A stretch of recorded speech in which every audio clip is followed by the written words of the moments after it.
iyadoo muddooyinkii ugu dambeeyay magaalada Tani Kismaayo ee xarunta gobolka Jubbada Hoose laga dareemayay diyaar garow xooggan oo ku aadan maamul u sameynta gobolada Jubbooyinka iyo Gado waxaana soo gaaraya gudaha magaalada Tani Kismaayo marba marka ka dambeeysa wafuud heer caalami ah iyo qaar ka tirsan ergadii ka qayb gali lahayd shirka dhawaan ka furmi doono gudaha magaalada Tani Kismaayo maamul u sameynta gobolada Jubbooyinka ayaa waxa siyaabo kala duwan uga hadlay mas'uuliyiinta ugu sareysa maamulka ku meel gaarka ee ka arrimiya qaybo kamid ah gobolada Jubbooyinka iyo siyaasiyiinta ku dhaqan guud ahaanba Jubbooyinka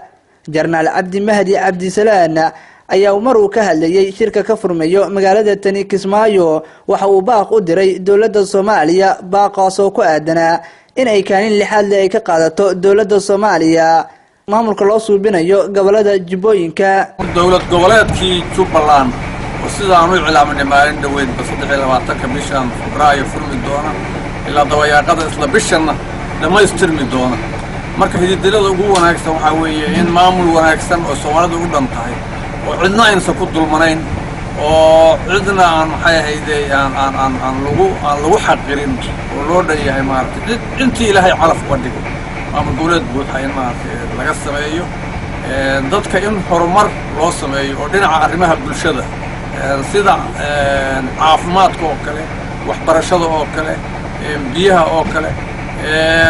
horumarka ama dhinaca ganacsatada iyo nolosha wax soo saarka iyo beeraha iyo wixii dhahan noqoto waxyaabahaas oo dhan waxaan higsanaynaa in maxay ahayd horumar uu ka dhigo waxyaabaha hadda ugu liita way soo wadku hodan yahay oo badli oo bari oo beerihi leeyahay haddana dadkii xariiq qaxootiga Kismaayo dhinacyada ku wadayin qasabdarida haysta marka insha Allah waxyaabaha higsanayna waxa kamid ah waxa in laga baxo maamul wanaagsan iyo cadaaladna la dhisaado Ilaahay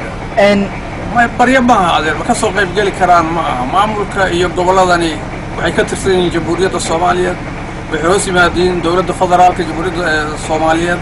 waxay hoos tagayaan madaxweynaha iyo ra'iisul wasaaraha iyo baarlamaanka iyo xukuumadda intoo dhan ma sha Allah ayaga iman doona ayaga furi doona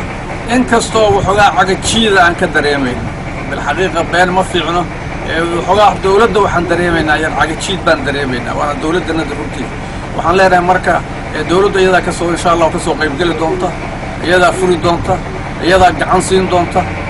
ayada kaalmeynaysa hadii inta dawladda laga waayo waxay noqonaysaa dawladdu inay doorkoodii gabto inay gabtay noqonayd laakiin anagu ma fadhiyeen mujtamaca gobolada Jubbooyinku wax garad iyo siyaasiyiin iyo cuqaal iyo culimada waa u dhayihiin waana joogaan waana maxay ahaydee ku dadaaleenaa hadii Ilaahay yiraahdo barnaamijkan inuu meel maro najaxo waa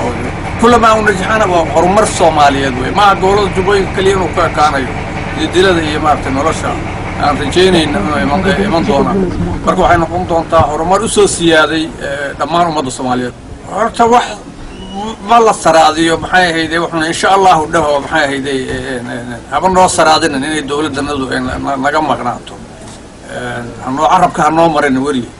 waa mid kalena dawaaban ku celinaya horena isku soo wada duub gobolada Jubbooyinka iyo Gado ayaa waxa laga dareemayaa diyaar garow xooggan oo ku aadan maamul u sameynta gobolada Jubbooyinka iyadoona la filayo in 23 bisha Febraayo 2023 uu ka furmi doono shirka maamulka loogu sameynayo gobolada Jubbooyinka magaalada Kismaayo Cabdiqadar Iimaan Dhaqane Honkebel TV Kismaayo